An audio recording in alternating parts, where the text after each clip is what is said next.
Basic electrical components. Brief information about the components that are in the technology tools of everyday usage. By Jose Núñez Gamboa. First, we have a resistor.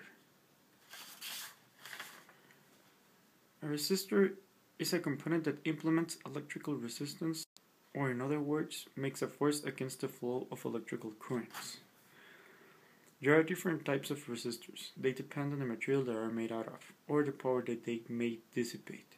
The materials used are coal, metal, coil, copper, cement, and so many others. The power the resistor can dissipate is established by the manufacturer, and they may vary from 1/8, 1/4, a half, 1/3, 1.5, 2, 3, 4, or 5 watts. The value that a resistor is measured is in ohm. Here we have the electric representation of a resistor in circuit diagrams. Here we have the different type of resistors. Then we have a variable resistor. Variable resistor is the same component as a resistor, with the only difference that this may vary their value of ohms. Here we have the circuit representation of a variable resistor, and here we have the different types of variable resistor, or as they are also called, potentiometers, or in a simple way, pot. This component may be found in the volume controller of a TV or a radio. Ceramic capacitor. A capacitor, first we have to define what is a capacitor. A capacitor is an electrical component that stores energy in a form of electric field. There are different materials that a capacitor are made out of. Here we're going to describe the ceramic ones. They use ceramic material as a dielectric. Here we have the ceramic symbol, the ceramic capacitor symbol, and here we have the ceramic capacitor symbol, and here we have the ceramic capacitors. These capacitors are used for high frequency applications such as analog transmission on radios or TV. They are also used on resonant circuits or cyclic circuits.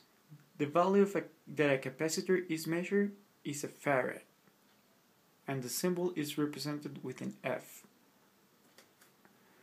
Electrolytic capacitor. As we already said, a capacitor is a component that stores energy. The difference from an electrolytic and a ceramic capacitor is the material that is used as dielectric. Ceramic capacitors use ceramic material. Electrolytic capacitors use any kind of liquid material. Here is the electric capacitor symbol, and here are some electrolytic capacitors. These capacitors provide the highest capacitance than a ceramic capacitor. They are used in power supplies or on filters, preventing from AC signals to destroy any other circuits. They are also used as filters for signals, like in sound equalizers. Here we have a variable capacitor. Here, as we already said, we already described what a capacitor does. The difference of a variable capacitor from the two we saw before is that a variable capacitor can vary its value of capacitance. Here we have the variable capacitor symbol, and here we have how they may look. Then we have inductors. An inductor, such as a capacitor, can store energy. The difference is the way the energy is stored. The inductors store energy in the form of a magnetic field. Here we have the symbol for inductor. Here we have the inductor symbol, and here we have how inductors may look. Inductors are present in engines, signal filters, resonant circuits, and many other kinds of circuits, but those are the most common uses of inductors. Then we have a diode.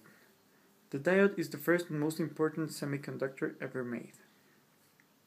All electronical and electric components are made out of diodes or set of diodes. Diodes permits the flow of current in only one direction. A diode also is the basic component of making transistor and logical circuits. There are two kinds of diodes. There are these two kinds are the most important ones, are the silicon or the germanium. The difference between both of them is the loss they may represent on the voltage. The silicon diode represents a loss of 0.7 volts, and a germanium diode represents a loss of 0.4 volts. A diode is made out of two parts, the anode and the cathode. The anode is the part where we connect protons, or the positive part of a power supply, and the cathode is where we connect the electrons, or the negative part of a power supply. Here is a diode symbol. Here we have the two differences of diodes. We can see that the black one or gray one is known as the silicon diode, and the red one is known as the germanium diode. Here are some diodes. Then we have LEDs. LED is a light emitting diode. The difference from a LED from a diode is that a LED, as its name says, it emits light when a source of energy is applied to it. There are different types of LEDs. The first LEDs ever made only emit red light, but with the development of technology, they became modern versions of them. The difference is on the color they may emit. There are blue, yellow, green, purple, and so many others. LEDs are used on LED TVs, remote controls, stoplights, computers, cell phones, and many other applications that a LED have. A LED has the same parts as a diode. The difference here is that they may emit light. First we have the symbol, the difference symbol. We can see they have arrows like showing where that they are emitting light. Down the symbol we have some diodes, how they look in real life, and here are some uses. As we can see, they are used as displays, like our calculator display or a digital clock display. Also, they are also used in stoplights. Here we have a fuse.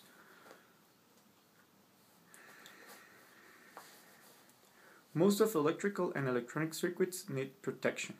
For example, in our house we know that we have protection from short circuits, or dead short as they are known. We need to protect our circuits from these accidents to prevent destroying the different components we already showed before. For this protection, we use a fuse. Here we can see two kinds of fuses. The one from the left is a fuse for electronic purposes or small current purposes. On the right, we have a fuse box from a house or building. These fuses are used for currents that are greater than the current that is used in electronic components. Here we have the three different types of symbols.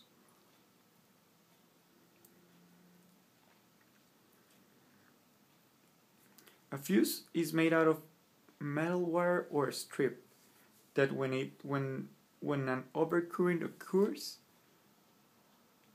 the strip melts and stops the flow of current, protecting any other components on there.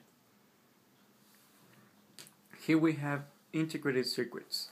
First we showed the 7407. The 7407 is an integrated circuit that acts as a buffer. A buffer is a logical circuit that works as a short data storage. In other words, it stores data for a short period of time. Then we have the IC 7474. This is this integrated circuit stands for a flip-flop type D. This is also a short buffer memory circuit. With the difference, this integrated circuit uses a clock signal. The clock signal establishes when the integrated circuit have to read or to write data on their ports. The IC7432 is an integrated circuit that has 4 or some operations, each one with 2 inputs for the operator or the output, each one with 2 inputs and 2 outputs, and 1 output, sorry. An OR operator makes the sum of digital or binary digits. The 7408 has also 4 operators. The difference from the 7408 and the 7432 is that the 7408 is a multiplier operation. It multiplies binary digits. Then we have the LM555. This is a timer, or this is called also a timer. It is used for pulse generation, timers, or oscillator applications.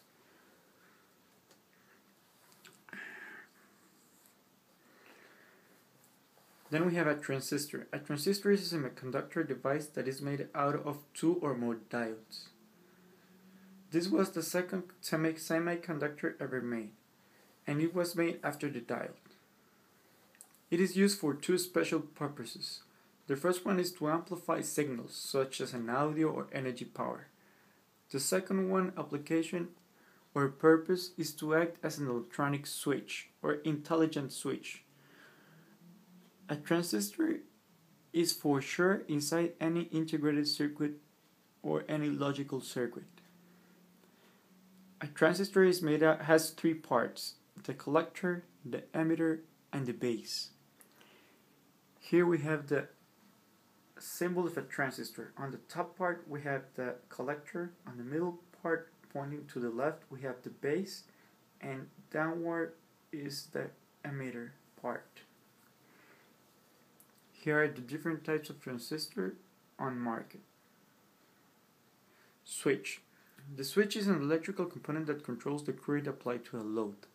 A switch is a component that we use every day when we turn on lights, or when we turn on the car, or when we turn on a computer.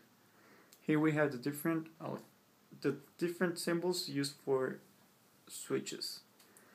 And here are market switches.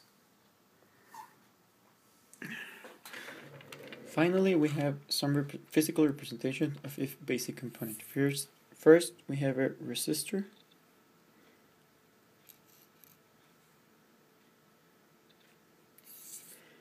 Then we have capacitors.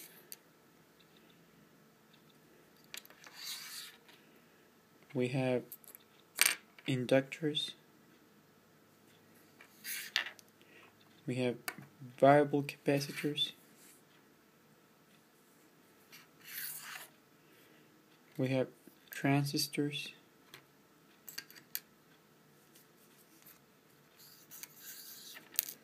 We have LEDs.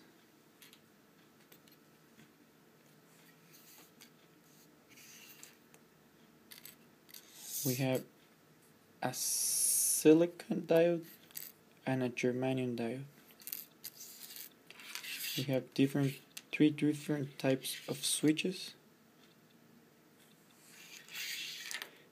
And finally, the 4 different types of integrated circuits. For connecting and making any other circuits, we use what is called a board.